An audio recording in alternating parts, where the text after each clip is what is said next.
வணக்கம் தோழர்களே, நான் சுந்தரவள்ளி. சட்டமன்றத்துல அன்புமணி ராமதாஸ் அவர்கள் போட்டு பொளந்து அடிச்சு துவச்சு காய போட்டாங்க. ஒண்ணு டேம் வேணும்னு சொல்லு, டேம் வேண்டான்னு சொல்லு, அதுல நடுவுல நிக்கிற அப்படின்னு பொளந்து விட்டுருக்காங்க.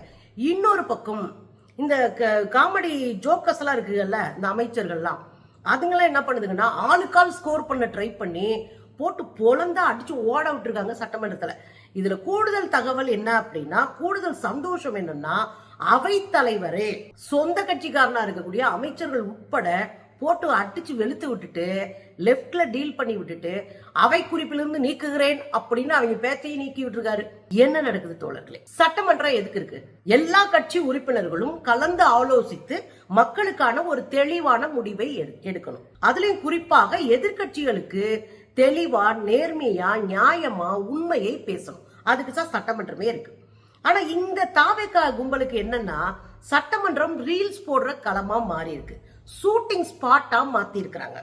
அவங்க ஏதாவது ரீல்ஸ் போடுற மாதிரி 4 பஞ்ச் டைலாக் பேசுவாங்க, அதை உடனே கட் பண்ணி அவங்களே கொடுத்துருவாங்க.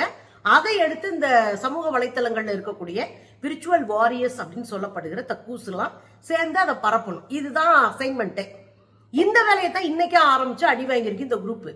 அதாவதுங்க, சீட்டு கட்டுல 1-2 ஜோக்கர் இருக்கும், ஆனா 13 ஏன் அமைச்சரவை முழுக்க ஜோக்கர்ஸா இருந்தா என்ன பண்றது? மக்களுடைய பிரச்சனைகள் இவங்களுக்கு புரிய வைக்கிறதுக்குள்ளேயும் தண்ணி குடிக்கணும். ஒருவேளை புரிய வச்சு இதுங்க தெரிஞ்சுக்கிட்டு அதுக்கப்புறம் முயற்சி எடுக்கக்குள்ளே எல்லாம் கைமீறி போயிடும். அதான் இன்னைக்கு தமிழ்நாட்டினுடைய நிலைமை. இங்க நம்ம என்ன இன்னைக்கு சிறப்பு தீர்மானம் கொண்டு வரப்பட்டது? கவன ஈர்ப்பு தீர்மானம் என்ன கொண்டு வந்தாங்க? மேகதாது அணையை கட்டுவதை தடுக்கணும், உடனடியாக அதற்கான அனைத்து கட்சி கூட்டத்தை கூட்டுங்க, ஒருமித்த முடிவெடுத்து நாம எதிர்கொள்வோம். இதுதான் அனைத்து எதிர்கட்சிகளும் வைக்கிற வேண்டுகோளா இருக்கு. ஆனா அங்க பேசின அமைச்சர்கள் ஒருத்தர் கூட இதை குறித்து பேசவே இல்லைங்க. புஷி ஆனந்த் என்ன சொல்றாரு? எங்க ஐயா 3ஆம் தேதி போய் கர்நாடக முதலமைச்சரை சந்திக்கலாம் நினைச்சாரு, ஆனா அதுல பிரச்சனையா இருந்ததுனால நாங்க போகல, நாங்க இடையில ஒரு முடிவெடுத்தோம், 2 தடவை கடிதம் எழுதணும், இதைத்தான் நாங்க எங்களுக்கே தெரியுமே. அதுவும் ஒரு நீர்வளத்துறை அமைச்சர் அவங்க எழுதி கொடுத்த கொண்டு வந்து 4 தடவை தப்பு தவறமா படிச்சு முடிச்சுட்டாருன்னு வச்சுக்கோங்களேன். இதை சொல்றதுக்கு எதுக்கு அமைச்சரு? இது எங்களுக்கே தெரியுமே, ஏற்கனவே நாங்க ஃபாலோ பண்ணிட்டே தானே இருக்கோம். சரி, மற்ற அமைச்சர்களாவது, அறிவுபூர்வமான அமைச்சர்களாவது எந்திரிச்சு பதில் சொல்லுவாங்கன்னு பார்த்தா கெக்க பெக்கேன்னா அடி வாங்கிட்டு கிடக்குதுங்க. ஆதவர்ஜுனா அவர் எப்பவுமே ஸ்கோர் பண்ண ட்ரை பண்ணுவாரு. அவர் எந்திரிச்சுக்கிட்டு லாட்டரி நிறுவனத்துக்கிட்ட இருந்து நீங்க ஃபண்டு வாங்கினீங்கல்ல, லாட்டரி நிறுவனம் யார்? மார்டின் நிறுவனம்.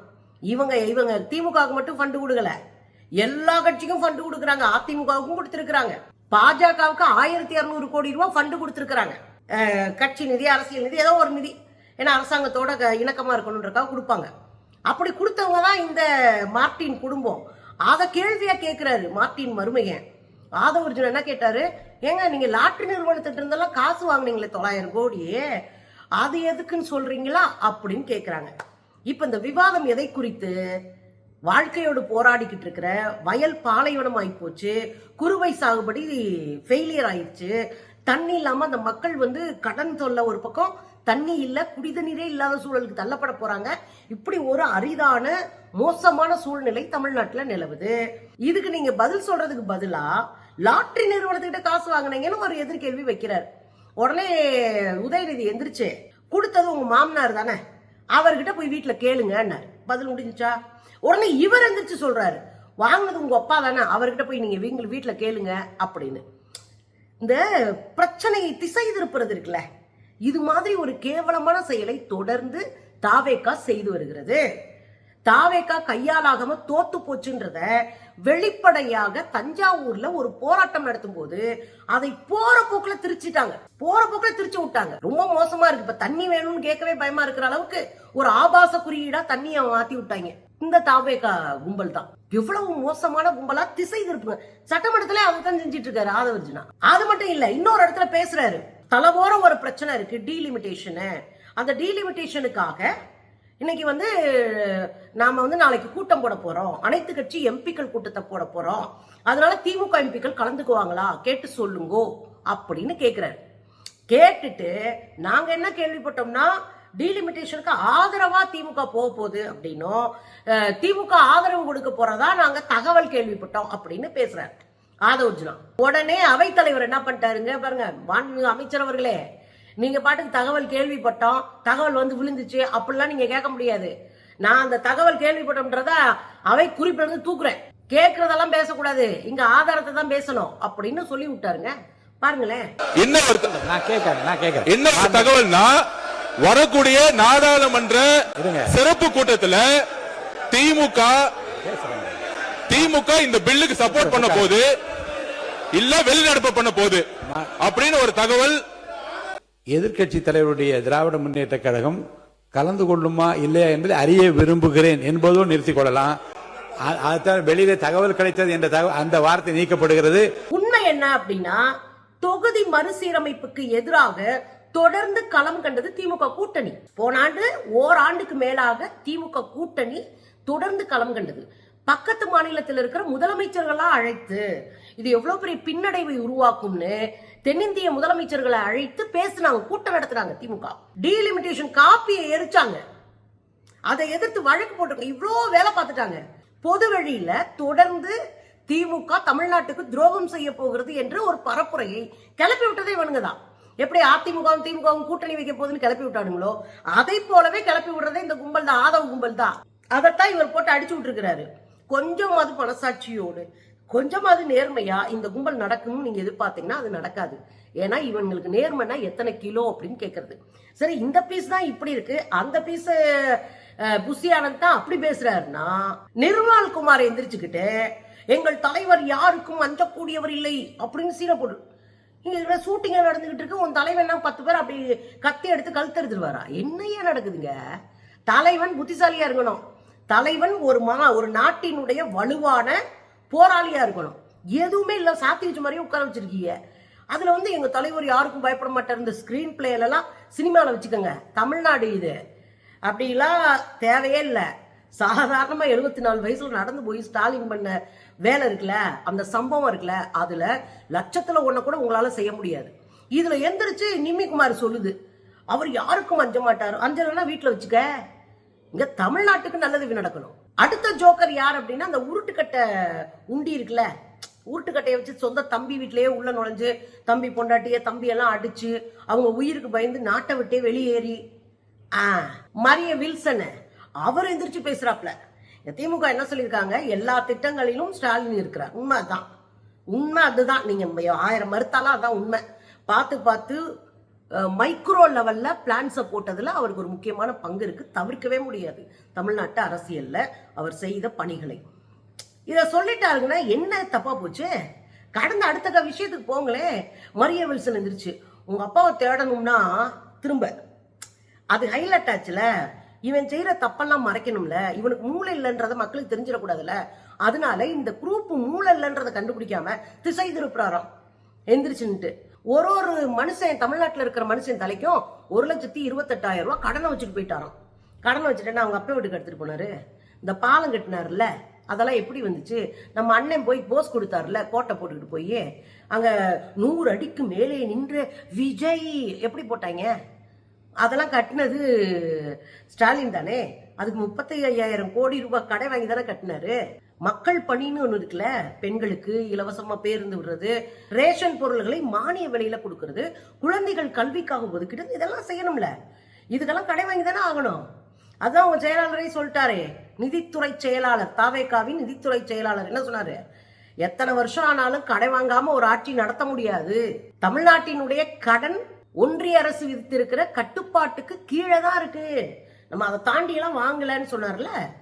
அப்ப உங்களுக்கு மட்டும் ஒண்ணா 1,28,000 ரூபாய் கடை இருக்குல்ல, நீங்க கடனே வாங்காம அதை ஒரு 50,000 குறைச்சு விடுங்களேன், வெறும் 78,000 இருக்கட்டும். நாங்க வந்த உடனே 20,000 கோடி ரூபாய் எதுக்கு வாங்கினாங்கன்னே தெரியல. இந்த கும்பல 20,000 கோடி ரூபாய் கடை வாங்கியிருக்கு, ஒண்ணுமே பண்ணலங்க இன்ன வரையும் தமிழ்நாட்டுக்கு. புதுசா இனிதான் யோசிக்கவே போறானுங்க. அதுக்குள்ள 20,000 கோடி கடை வாங்கிருச்சு இந்த பீஸுங்க.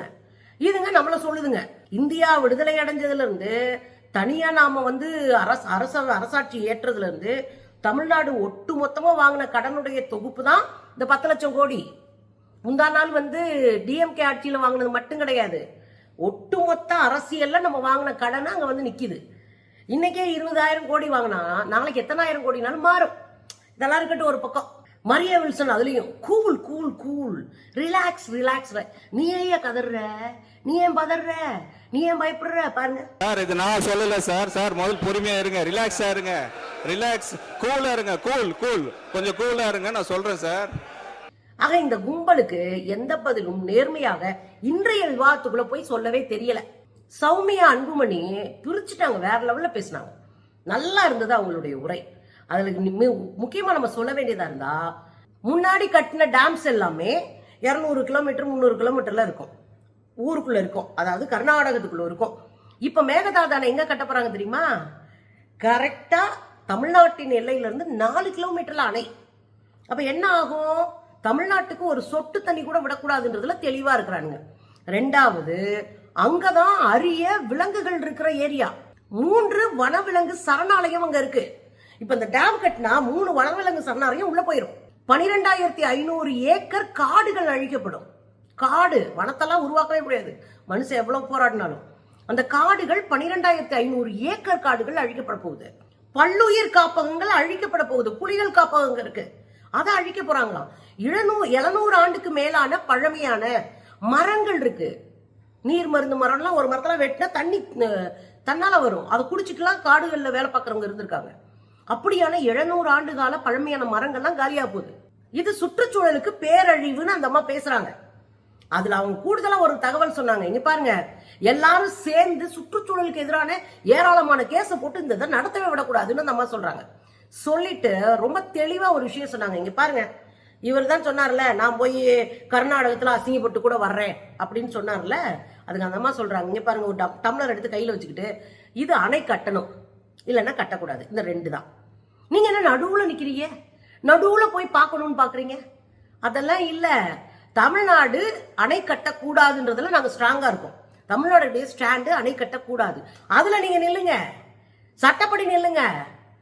நீங்க போய் அங்க போய் நின்றுட்டு இருந்தா இது என்னது இடையில அப்படின்னு கேட்டுட்டு அனைத்து கட்சி கூட்டத்தை கூட்டி நாம எல்லாம் டெல்லிக்கு போகணும், இல்லன்னா இது நடக்காதுன்னு இருக்காங்க. பாருங்க, ஒண்ணு மேகதாட்டு டேம் கட்டணும், இல்ல மேகதாட்டு டேம் கட்டக்கூடாது. இதுல நடுவுல என்ன முயற்சி? we don't need the dam, அவ்வளவுதான். no dam, no need of the dam. இதுக்கு நடுவுல முயற்சி என்ன இருக்கு? அந்த முயற்சியே தேவையில்லைங்கிற.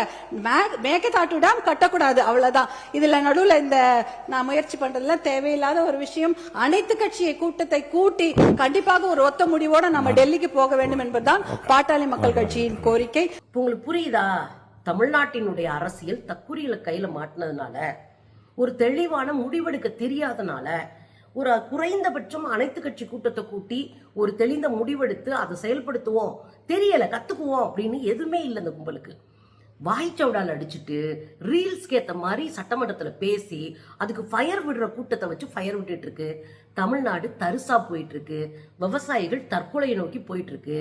இவங்க ஆட்சி வந்த பிறகும் பல விவசாயிகள் தற்கொலை செய்திருக்கிறார்கள். நாடு நாசமா போச்சுன்றது மட்டும் உண்மை.